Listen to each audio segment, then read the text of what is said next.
Je crois vraiment aux choses que je vais vous dire, car elles ont marché pour moi, et j'aurais aimé les connaître lorsque j'avais 21 ans. Il n'y a que 3 règles que vous devez suivre. La vie n'a pas à être compliquée. Nous nous compliquons trop la vie. Je vais faire 5 suppositions sur les personnes présentes dans cette pièce aujourd'hui. Je suis prêt à parier que vous voulez réussir votre vie professionnelle. Je suis prêt à parier que vous voulez réussir votre vie personnelle. Je suis prêt à parier que vous avez besoin de vous sentir utile. Je suis prêt à parier que vous voulez vous sentir en sécurité pour votre avenir. Et le 5e point est que je suis prêt à parier que vous voulez aller au paradis. Je vais maintenant vous donner un plan simple pour réussir les 5, parce que vous n'avez pas besoin de sacrifier votre vie religieuse ou votre vie personnelle pour réussir professionnellement. Tout est lié et ce n'est pas compliqué. J'ai toujours essayé de ne jamais me compliquer la vie. Vous rendez-vous compte qu'un arc-en-ciel comporte seulement 7 couleurs? Seulement 7. Regardez ce que Michel-Ange a réussi à faire avec ces 7 couleurs. Il existe seulement 7 notes de musique. Regardez ce que Beethoven a réussi à faire avec ces 7 notes. Il existe seulement 10 chiffres.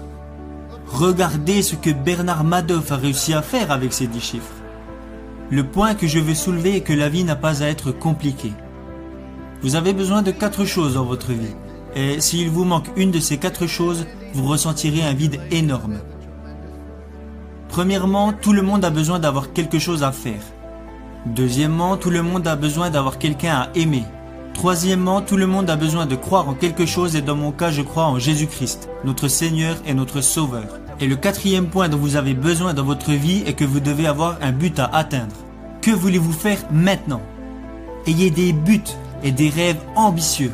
Je crois que c'est absolument essentiel. Ne reproduisez pas les erreurs que j'ai commises. J'ai fait beaucoup de choses stupides dans ma vie, mais laissez-moi vous révéler la bêtise que je regrette le plus. Quand j'ai débarqué à l'université de Notre-Dame, j'ai pris l'équipe qui était au plus mal pour la mener au sommet pendant 9 années consécutives. Chose que personne n'avait réalisée avant et que personne n'a refait depuis. Nous sommes arrivés au sommet et nous y sommes restés. Voilà la chose que je regrette le plus. Vous savez, il y a un dicton qui dit « Vous progressez ou vous mourrez. Soit l'arbre grandit, soit il meurt. » Il en va de même pour votre mariage, il en va de même pour votre business ou pour vous-même en tant que personne. Et je ne dis pas ça parce que je suis vieux, même si maintenant mes bougies d'anniversaire coûtent plus cher que mon gâteau. Cela est plutôt en rapport avec les efforts que vous devez faire pour vous améliorer. Nous avons atteint le top et j'ai dit nous y sommes arrivés, restons comme ça, ne prenons plus de risques. Nous avons terminé second du championnat et tout le monde a dit que j'étais un idiot. Alors que le gars qui termine dernier au concours de médecine, lui, il l'appelle docteur. Ça me semble injuste. Quand j'ai quitté Notre-Dame, je n'aurais jamais pensé entraîner à nouveau.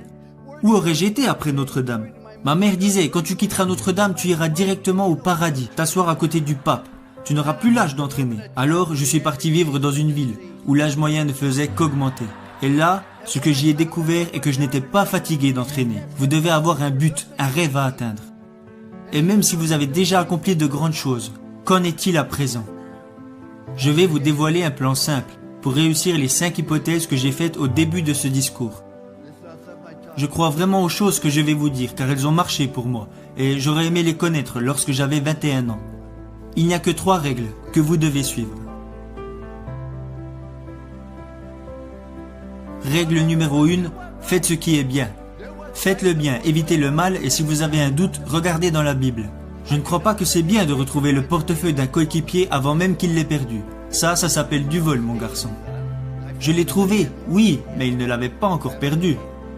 Faites ce qui est bien. Il n'y a jamais de bon moment pour faire de mauvaises choses. Et il n'y a jamais de mauvais moment pour faire de bonnes choses. Faites le bien et soyez honnête avec vous-même. Jeunes gens, profitez de la vie. Amusez-vous. Vous allez avoir des problèmes. Vous allez rencontrer des difficultés. Ça fait partie de la vie. Ce n'est pas parce que vous êtes diplômé que vous n'aurez pas de problème. Et ne racontez pas vos problèmes à tout le monde. Savez-vous que 90% des personnes n'en ont rien à faire? Et les 10 autres pourcents sont contents que vous les ayez, alors vous feriez mieux de les garder pour vous. Vous allez avoir des problèmes, alors amusez-vous dans tout ce que vous faites.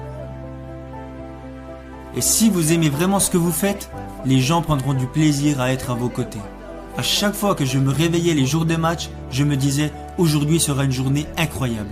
Et je le pensais vraiment, car si vous aimez vraiment ce que vous faites, les gens prendront du plaisir à être à vos côtés.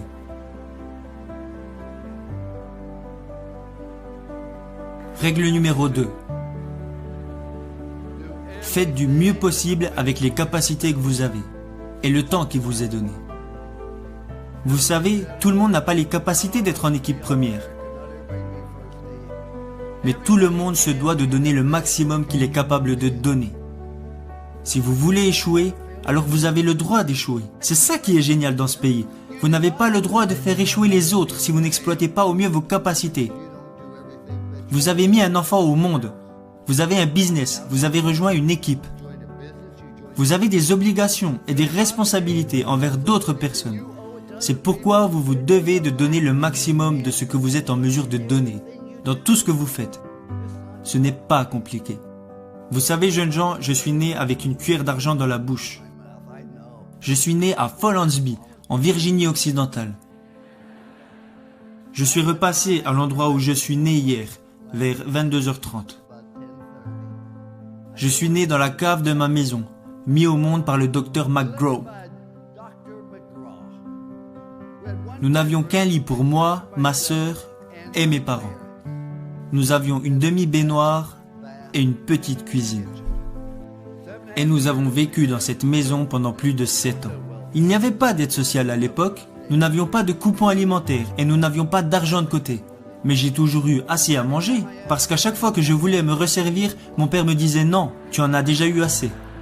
Mais la raison pour laquelle je dis que je suis né avec une cuillère d'argent dans la bouche, mon père avait arrêté l'école en CM1, voilà toute l'éducation qu'il avait. Alors pourquoi je vous dis que je suis né avec une cuillère d'argent dans la bouche? C'est parce que mes parents m'ont appris que la vie est une question de choix, et qu'ils soient bons ou mauvais, ce sont vos choix qui vous définissent. Alors ne blâmez jamais les autres, car si vous recevez une bonne éducation et que vous êtes prêt à travailler dur et à surmonter les problèmes et les difficultés, alors dans ce grand pays, vous pouvez accomplir des choses extraordinaires. Voilà pourquoi je dis que je suis né avec une cuillère d'argent dans la bouche. Ma dernière règle est de montrer aux autres que vous vous souciez d'eux. Vous ne pouvez pas entrer dans une pièce et dire « Hey, je suis là, regardez-moi » Non. Dites plutôt « Je suis là, comment puis-je vous aider ?» Ce n'est pas si compliqué. Souciez-vous sincèrement des autres, car vous pouvez impacter la vie de chaque personne que vous rencontrez par un sourire, un mot gentil ou un encouragement. Parce que vous voyez, quand vous faites de bonnes choses, les gens seront toujours plus à même de vous faire confiance. Ma femme et moi nous sommes mariés car nous avons trouvé cette confiance en nous, et nous ne l'avons jamais perdue. Le seul moyen de vous faire confiance est de faire des choses bien. C'est ce que Dieu veut que nous fassions. Faites de bonnes choses. Le second point est de faire le maximum avec les capacités que vous avez, parce que quand les gens apprendront que vous vous êtes engagé à viser l'excellence, ils auront envie de vous suivre. Aidez les autres et souciez-vous d'eux. Parce que beaucoup d'entre vous vont avoir du succès et gagner beaucoup d'argent. Mais quand vous mourrez à la fin, à quoi vous servira-t-il? Mais heureusement, beaucoup d'entre vous vont plutôt choisir de devenir signifiants. Être signifiant, c'est quand vous aidez les autres personnes à réussir. N'est-ce pas là vraiment le but de la vie?